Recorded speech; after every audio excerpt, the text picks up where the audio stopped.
กับ Kids DIY วันนี้มีเมนูกล้วยหอมยีราฟมาฝากค่ะ วิธีทำไม่ยากแถมวัตถุดิบก็หาซื้อได้ง่ายๆด้วยไปดูค่ะว่าเราต้องเตรียมอะไรกันบ้าง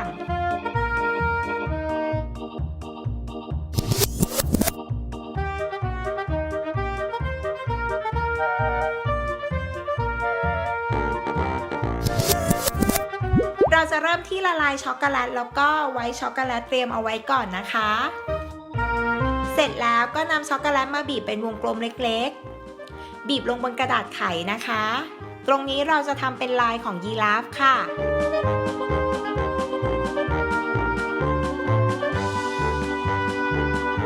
พอบีบเสร็จเรียบร้อยนะคะก็รอให้ช็อกโกแลตแข็งตัวแป๊บหนึ่ง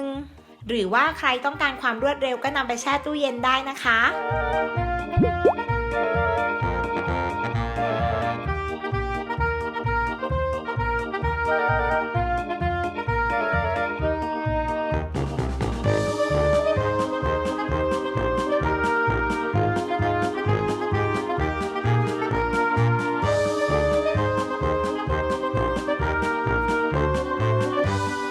ก็มาถึงการประกอบร่างแล้วค่ะตัดกล้วยหอมเป็นชิ้นแบบนี้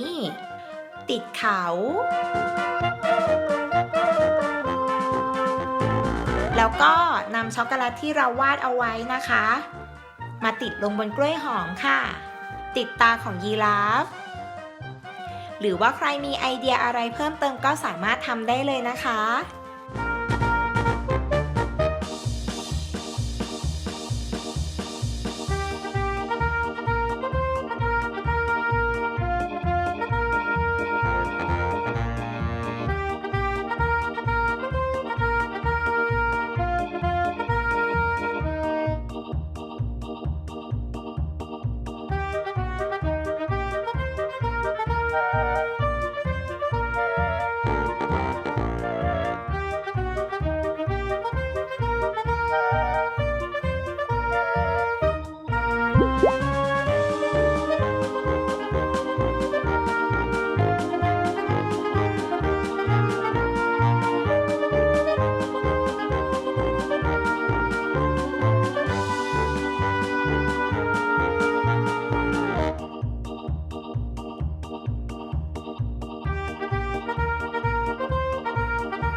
แค่นี้กล้วยหอมยีราฟของเราก็พร้อมอร่อยแล้วล่ะค่ะ